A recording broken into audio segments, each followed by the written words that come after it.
हरे कृष्ण। तो आपसे भक्तों का हार्दिक स्वागत है आज के श्रीमद् भगवद गीता के डिस्कशन में।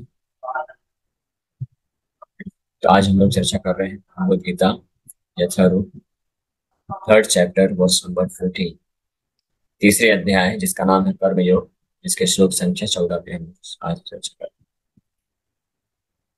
कर्मयोग ये जो अध्याय है, भगवान कृष्ण क्यों बोल रहे हैं, इसके पीछे उद्देश्य क्या है, ताकि जितने भी प्रकार के जीवात्माएं, तीन तीन प्रकार के जीवात्माएं इस अध्याय के अनुसार, जिनको भगवान कर्मयोग प्रदान करना चाहते हैं पूरे संसार में। तो पहला कैटेगरी होता है जिनके हृदय में इस संसार में इंद्र तृप्ति करने की भावना है तीव्र रूप में, और जो भगवान की अथॉरिटी को एक्सेप्ट नहीं करना चाहते हैं, स्वीकार नहीं करना चाहते, वो केवल इस संसार में भौतिक सुख को भोग करके सुखी रहना चाहते हैं। तो उनके लिए भगवान जो है कर्म कांड इंट्रोड्यूस करते हैं और बहुत ही सिस्टमेटिकली समझा रहे हैं कि ये कर्म कांड करके आप जो है भौतिक सुख को प्राप्त कर सकते हैं।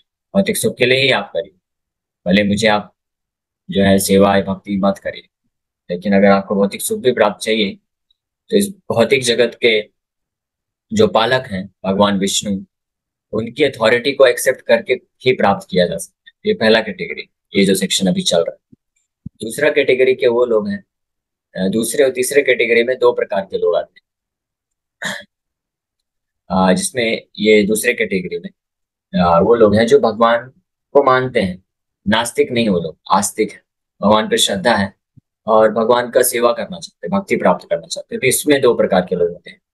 एक वो होते हैं जो जिनके हृदय में अभी भी कल्मश है, यानी संसार में कुछ न कुछ वो भौतिक सुख की कामना भी रखते हैं, लेकिन साथ में उनका इच्छा है कि वो भगवान को समर्पण भी करना चाहते हैं, सेवा भी करना चाहते हैं, भक्ति भी करना चाहते हैं, भगवान के प्रति प्रेम भी विकसित करना चाहते हैं, और धीरे धीरे जितने भी कल्मश हैं इन सबसे मुक्त होना चाहते हैं। तो उनके लिए भगवान ने कर्म योग इंट्रोड्यूस किया है।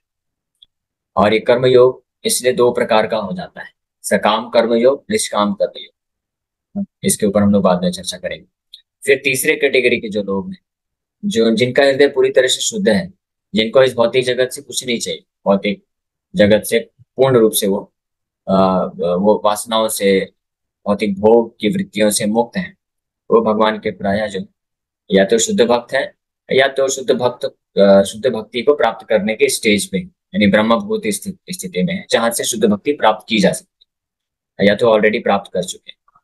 तो ऐसे भी लोगों के लिए समाज की स्थिति को देखते हुए भगवान उनको निष्काम कर्म योग रिकमेंड कर। अर्जुन उसी स्थिति में है। आगे ये अगला भाग आएगा।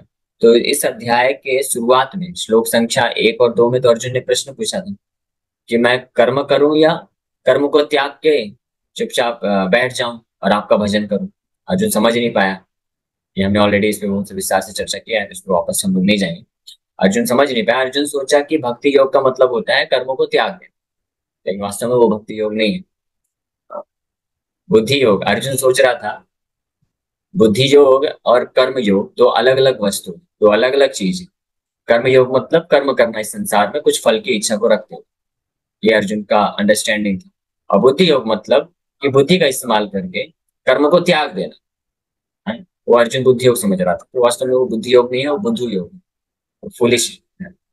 तो भगवान अर्जुन को इस प्रकार से ये तीसरे अध्याय में स्पष्ट करना चाहते हैं कि कर्म योग और बुद्धि योग दोनों एक ही वस्तु, दोनों एक ही चीज है, इसमें भेद नहीं है, बस ये अलग अलग तरीके से प्रकट किया जाता है योग्यता अनुसार।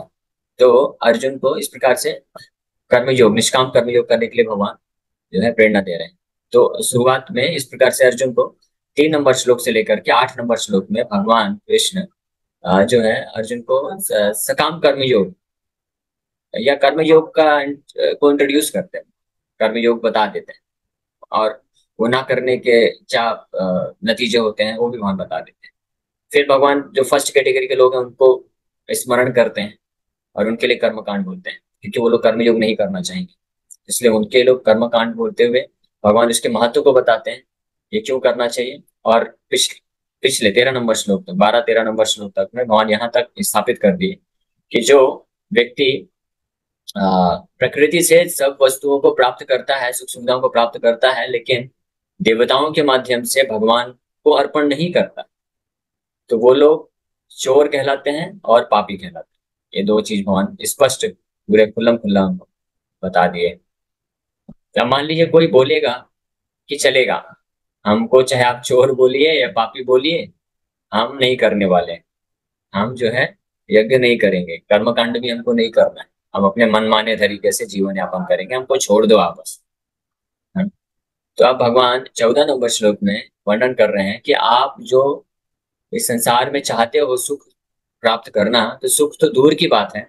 आप अगर प्रकृति से कुछ चीजें प्राप्त कर रहे हो, सारी सुख सुविधाएं प्रकृति से आपको मिल रही है, आप प्राप्त कर रहे हो, अगर आप उसके रिटर्न में आप कुछ दोगे नहीं, अपने ऋण को नहीं चुकाओगे, तो उसके कारण आप चोरी चोर और पापी कहलाओगे, और उसके कारण तो आपको दुख मिलेगा। बड़े प्रेम से भगवान समझाए, प्रेम ही है वास्तव में। भले भगवान बोल दिए इस तेन एव सहा, ये चोर ही है, तो ये प्रेम भगवान का, दया है, लेकिन लोग समझ नहीं सकते हैं। तो इसलिए आप भगवान बोल रहे हैं कि ना केवल आप भौतिक सुखों से वंचित हो जाओगे, बल्कि शरीर इस भौतिक संसार में जीवन यापन भी आपके लिए संघर्षमय हो जाएगा। आप जीवित भी नहीं रह पाओगे। स्ट्रगल फॉर एग्जिस्टेंस, इसलिए डार्विन भाई साहब ने पहले ही बोल दिया, थ्योरी लिख दिया, ऐसे लोगों के लिए struggle for existence, survival of the fittest, struggle for existence.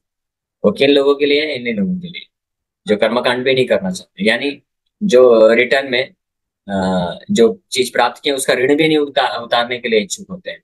तो भगवान बोल रहे हैं कि अगर आप ऋण नहीं उतारोगे, जो भी आप भौतिक प्रकृति से प्राप्त कर रहे हो उसके रिटर्न में आप देवताओं के माध्यम से भगवान विष्णु को अर्पण नहीं करोगे, तो क्या होगा? आप जीवित रहने के लिए अनाज भी नहीं प्राप्त कर सकते। इसीलिए इसी चीज को, इसी प्रिंसिपल को अब 14, 15 और 16 नंबर श्लोक में भगवान जो है वर्णन करने वाले, 14, 15 में और 16 में तो फाइनल निष्कर्ष देने वाले हैं, अपना कंप्लीट अंतिम निष्कर्ष देने वाले। तो 14 और 15 नंबर श्लोक में ये वर्णन कर रहे हैं कि बेसिक जो नेसेसिटीज ऑफ लाइफ है जीवित रहने के लिए, वो भी कोई व्यक्ति प्राप्त नहीं कर सकता है अगर वो यज्ञ नहीं करता है। तो ये बहुत फेमस लोग हैं, प्रभुपाद जिसको कई बार quote किए। ये इकोनॉमिक डेवलपमेंट, इकोनॉमिक चीजों को, अर्थव्यवस्था कैसे मैनेज करना चाहिए, इकोनॉमिक डेवलपमेंट के ऊपर प्रभुपाद जी ये श्लोक कोट करते हैं कि हर कोई संसार में जीवात्मा, कोई भी व्यक्ति हो, हाँ, वो जो है जीवित रहने के लिए, इस संसार में जीवन यापन करने के लिए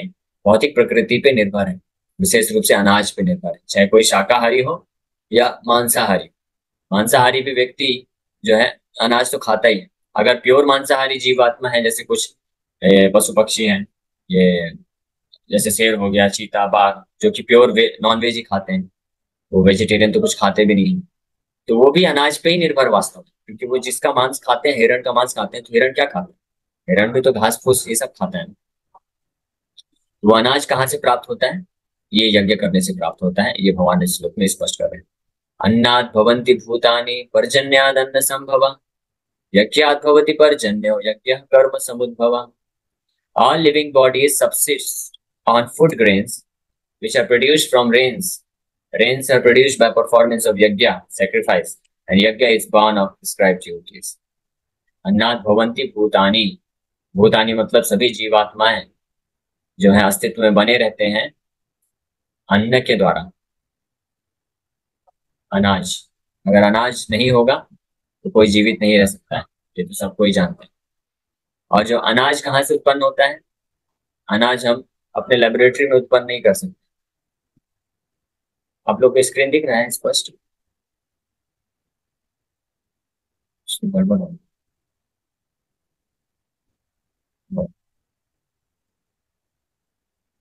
गई।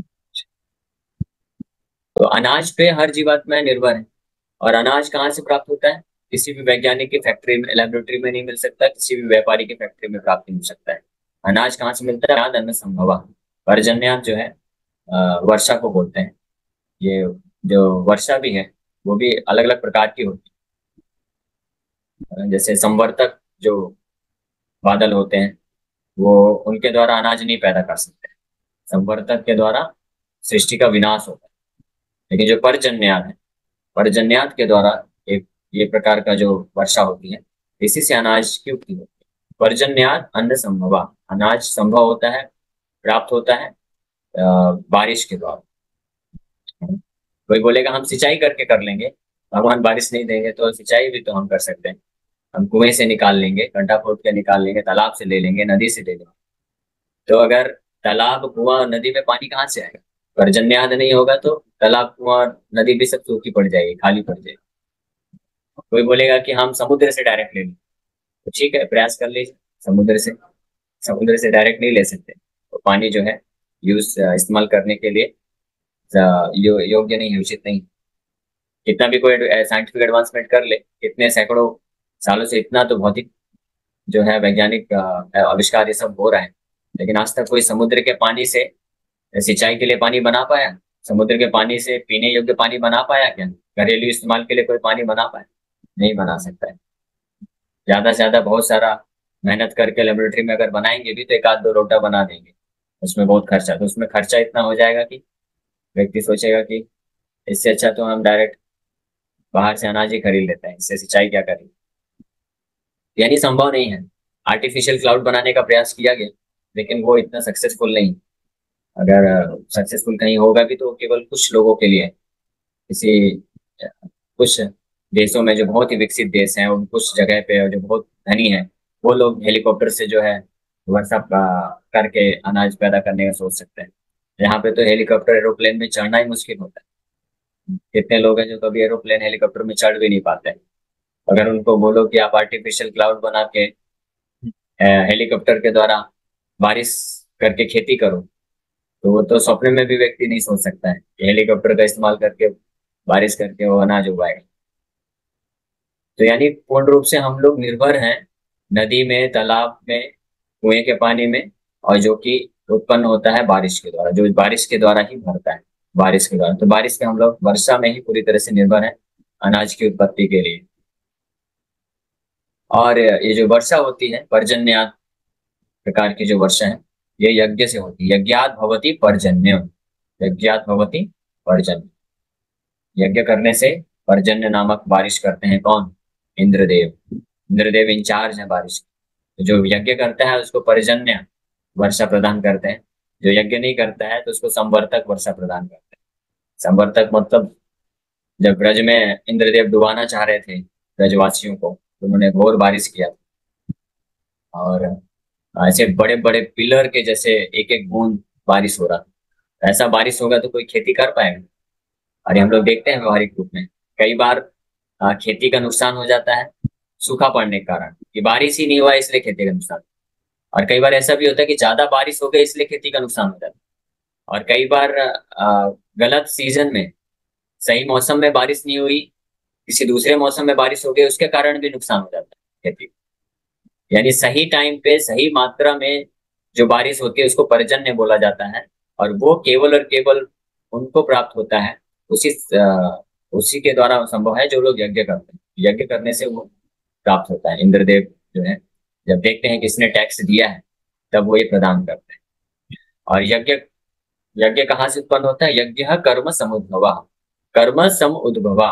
उद्भवा मतलब प्रकट होता है, या इसका जो विधि है वो कर्म के द्वारा निर्धारित है। कर्म का मतलब क्या होता है? Prescribe duties. कुछ भी करने को कर्म नहीं बोलते, कुछ भी करने को कार्य बोल सकते हैं, एक्शन बोल सकते हैं। लेकिन कर्म जो है एक्शन नहीं है, कर्म है प्रिस्क्राइब ड्यूटीज। कर्म का translation Prabhupada ji prescribe duties लिख रहे हैं, यानी निर्धारित कर्तव्य को कर्म बोला जाता है। शास्त्रों में हर एक व्यक्ति के वर्ण आश्रम के अनुसार निर्धारित कर्तव्य बताए गए, उन कर्तव्य को कर्म बोलते हैं। और उन कर्तव्यों में ही, उन कर्म में ही यज्ञ का परफॉर्मेंस होता है, यज्ञ किया जाता है। ब्राह्मण, क्षत्रिय, वैश्य, शूद्र, इन लोगों के लिए यज्ञ की विधियां भी अलग अलग। ब्रह्मचारी, गृहस्थ, सन्यासी, वानप्रस्थ, इनके यज्ञ के तरीके भी अलग अलग। लेकिन क्योंकि इस कलयुग में ये वर्णाश्रम सिस्टम पूरी तरह से तहस नहस हो चुका है, कौन ब्राह्मण है, क्षत्रिय है, वैश्य, शूद्र है, कुछ पता नहीं। क्वालिटी कर्म पता नहीं। ब्रह्मचारी, गृहस्थ, वानप्रस्थ, सन्यास, इसका भी कुछ अता पता नहीं। इसीलिए श्री चैतन्य महाप्रभु, भगवान कृष्ण बड़े दयालु हैं। श्री चैतन्य महाप्रभु के रूप में आके कलयुग में सबके लिए कॉमन यज्ञ दे दिए कि आप बस ये कॉमन यज्ञ करो। वो क्या है? हरिनाम संकीर्तन है। तो कोई ब्राह्मण, क्षत्रिय, वैश्य, शूद्र हो या एक कैटेगरी के बाहर ही क्यों ना हो, तो उनको कॉमन यज्ञ करना चाहिए, और वह हरिनाम संकीर्तन। और इस प्रकार के यज्ञ करने से हरे कृष्ण। तो इस श्लोक में भगवान के वर्णन कर रहे हैं, अन्नात् भवन्ति भूतानि पर्जन्यात् अन्न संभवा यज्ञात् भवति पर्जन्य यज्ञ कर्म समुद्भव।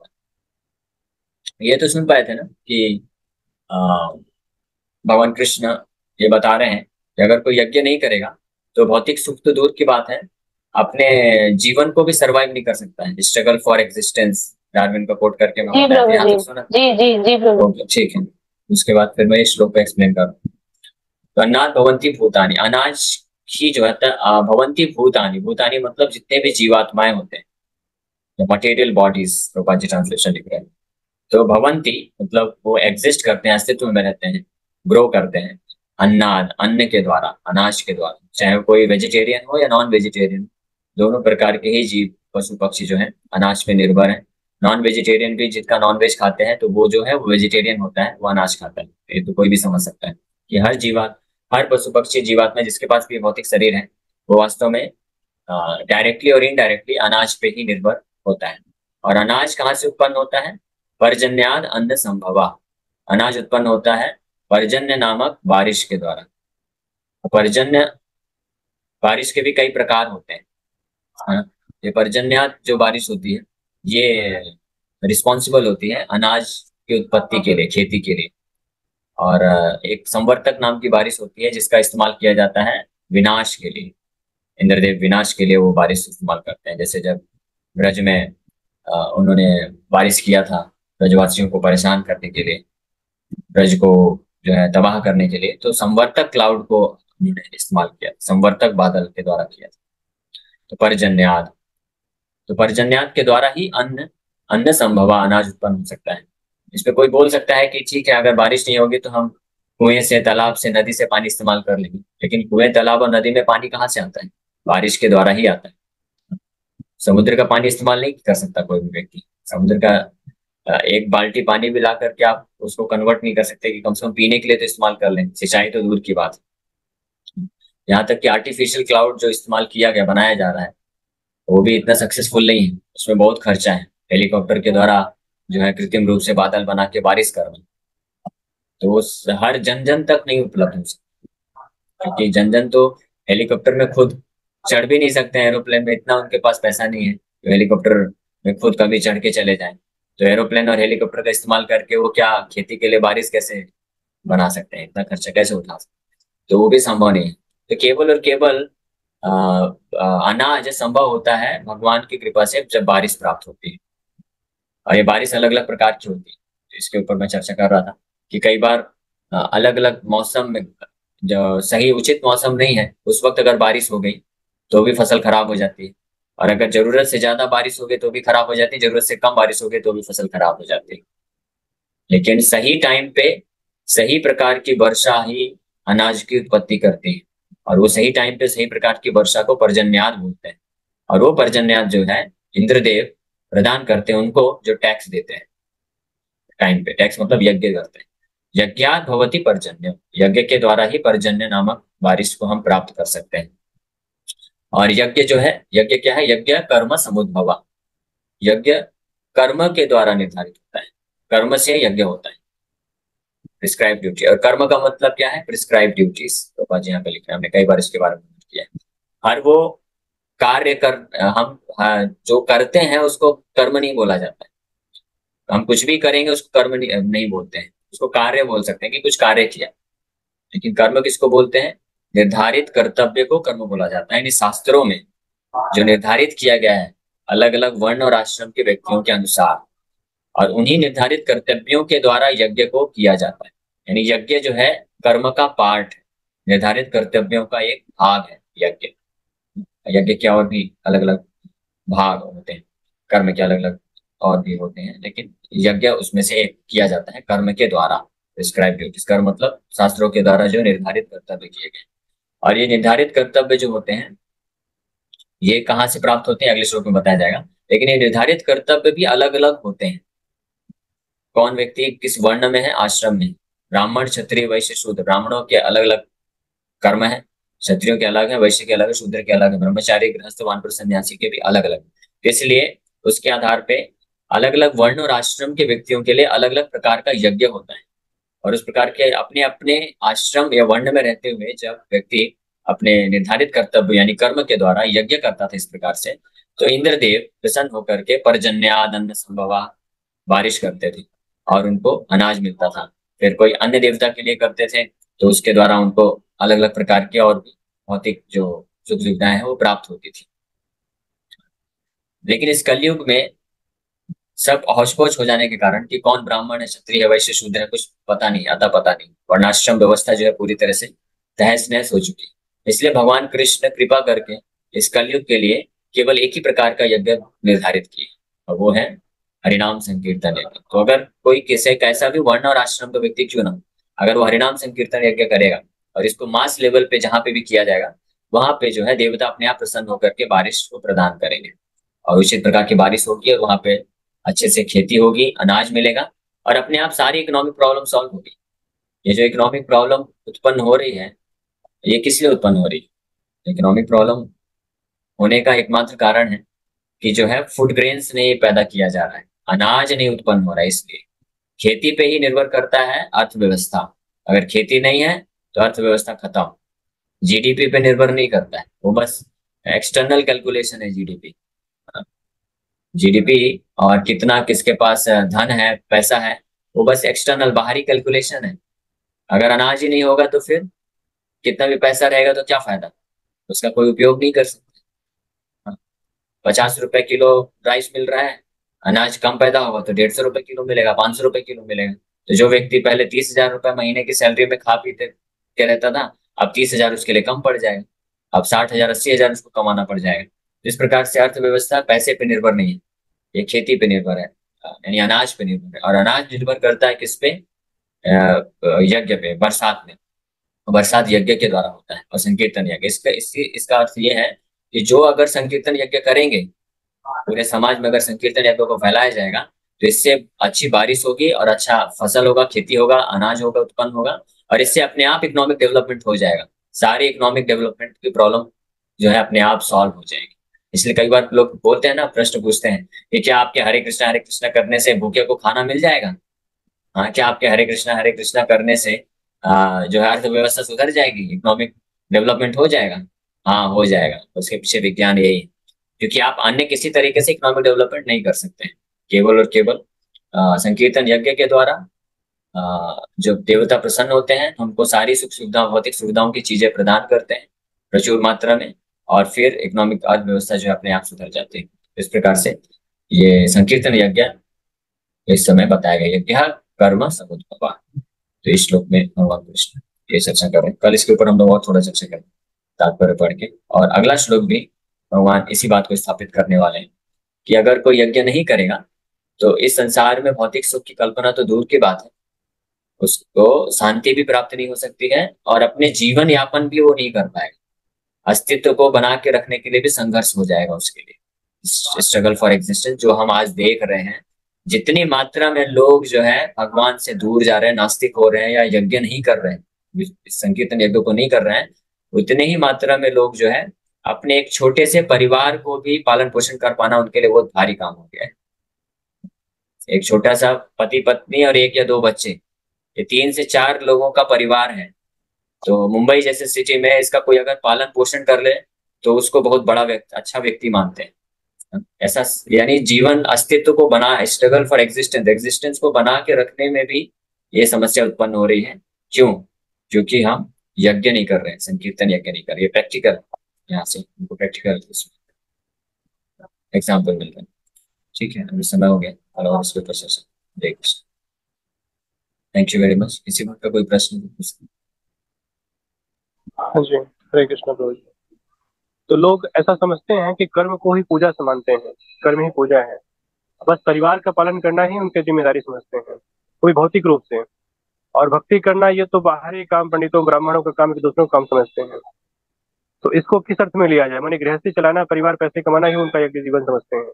और इसीलिए जैसे आपने बताया कि सफरिंग है और सही नहीं चल रहा है, इसको कैसे समझेंगे? एक कर्म ही पूजा तो है, इस पर बात करो।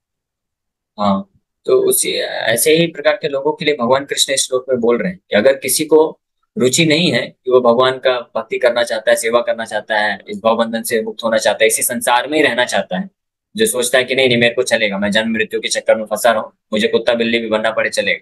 भगवान बोल रहे हैं कि आपको इस संसार में रह के अगर आप चाहते हो कि अपना खुद का और अपने परिवार वालों का पालन पोषण भी हो सके ना, उनका अस्तित्व बनाए रखने के लिए भी आपको कर्म करना पड़ेगा। कर्म मतलब जो लोग सोचते हैं कार्य नहीं, वो कार्य वो कर्म नहीं, वो विकर्म है। कर्म मतलब निर्धारित कर्तव्य जो शास्त्रों में दिया हुआ है, जिसके द्वारा यज्ञ किया जाता है, तो ये करना पड़ेगा। यानी ये जो संकीर्तन है, हरे कृष्ण महामंत्र का जप है, ये सर्वश्रेष्ठ कर्म है, ये सबसे महत्वपूर्ण कर्म है। इसको किए बिना कोई व्यक्ति अपना अस्तित्व को भी नहीं बना सकता है। इस श्लोक से हमको ये शिक्षा मिलती है। तो कर्म ही पूजा है जो लोग बोलते हैं, तो सही बात है, कर्म ही पूजा है। लेकिन वो कर्म है क्या? वो कर्म है हरिनाम संकीर्तन, ये कार्य कर्म है, यही सर्वश्रेष्ठ कर्म है, कर्तव्य है जो हमारा। तो इसको कर किए बिना कोई व्यक्ति केवल अपने इंद्र तृप्ति के लिए कार्य करेगा, उसको विकर्म बोलते हैं, पाप बोलते हैं। उसके द्वारा कभी अपने आप को, अपने अस्तित्व को नहीं बना सके रख सकता है। ओके, और कोई प्रश्न अंकिता माता जी? हरे कृष्णा प्रभु जी। जैसे आपने इतनी अच्छी बात बताई कि संकीर्तन से ही अल्टीमेटली सब यज्ञ की तरह है, सब कुछ हमें उसी से प्राप्त होता है, भगवान ने उसी को बताया है सर्वश्रेष्ठ। तो जैसे उस टाइम पे जब उनका युग था कृष्ण जी का द्वापर युग में, तो वो कृष्ण फ्लूट जो बजाते थे, जिसकी वजह से मधुर ध्वनि से पूरी धरती में एक बोलते हैं ना कि एक अच्छा वाइब्रेशन होता है। तो ये बोल सकते हैं कि संकीर्तन से भी वही होता है, अल्टीमेटली धरती खुश होती है, उसमें अच्छे वाइब्रेशन आते हैं और वो इस तरह से प्रकृति इस तरह से हमें देती है अनाज। हरे यस, बोल सकते हैं।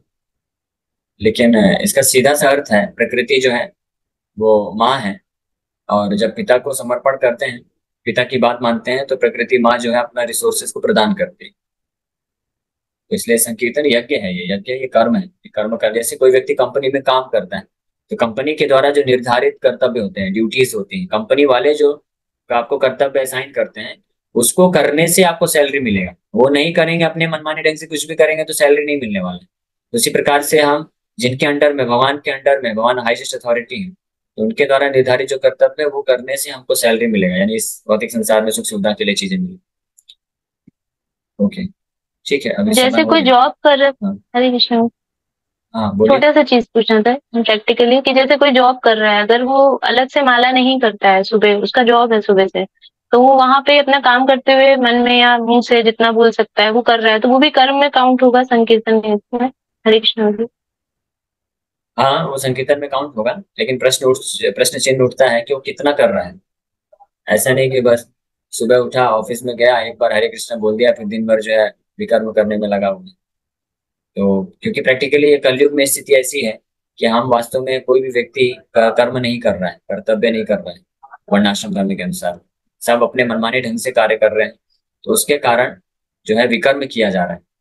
तो इसलिए अगर भगवान का स्मरण नहीं होगा, नाम जप नहीं होगा ज्यादा से ज्यादा, तो वो कॉन्ट्रैक्ट नहीं हो पाएगा। केवल एक बार हरे कृष्ण बोलने बस से नहीं हो जाता है। तो इसलिए जो प्रॉपर विधि जो है वो पालन करते हुए करेगा, जो वो पूर्ण रूप से अपने आप को मुक्त कर सकता है।